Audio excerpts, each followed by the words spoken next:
Ito po, Nanay Baby. Ayun yung camera, Nanay Baby. Binabati ko po ang mga tiga-Nueva Ecija. Salyonado ang aking mga kababayan.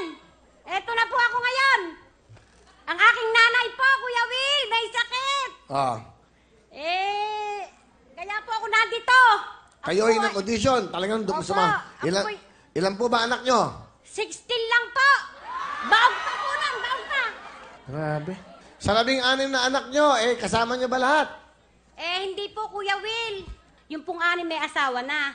Yung pong 5, nag-aaral pa. Bakit kayo inabot ng 16 na anak nyo? Kasi po, Kuya Will, yung asawa ko po pag iinom po ako ng birth control, ayaw po. Tapos, pag po bumili ako ng pills, tatapon sa yero. Ganon. Tuloy, Hindi, bakit nga? Gusto niya maraming anak? Gusto rin po siguro kasi po silang magkakapatid, 15. Na-break pa po namin ng isa. May history pala. Masaya, kaya ganon. Kahit po yung biyanan ko, ayaw kong magpa-ligate, magpaano, basta. So, okay lang sa'yo? Ano lang kayo? Kumbaga, okay lang? Marami tayong anak, pwede? Yun po kasi yung pinagkaloob ni Lord, kaya tinatanggap ko na rin po. Ano ba trabaho ni tatay? Siya po, namamasada lang po ng tricycle. Pakilala niyo na.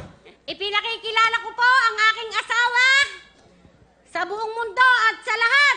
Ang nag-iisa kong asawa, si Lito. Ang Lito! Well, magandang gabi. Magandang gabi po. Abay, matipunong pang katawan kamusta ho? Hindi ba mahirap magpa-kain ng 16 na anak, magpa-aral? Awa naman ng Diyos napagtutuangan ho namin sa abot ng amin nung makakaya. Okay, ano po gusto sabihin kay nanay? Samahan yung asawa, Nanay Baby.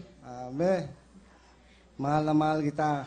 Kaya dumami ang anak natin dahil sa pagmamahal ko sa'yo.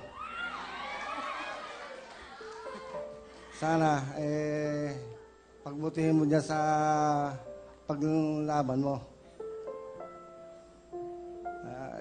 Yun na lang, Kuya Will. Nanay Baby, ano gusto nyo sabihin sa inyong mahal na asawa? Ang masasabi ko sa'yo, mahal kong asawa, sana pagpatuloy mo ang ating magandang pagsasama. At kung makakabuo pa tayo kahit 5, gumawa pa tayo. Ayos Okay.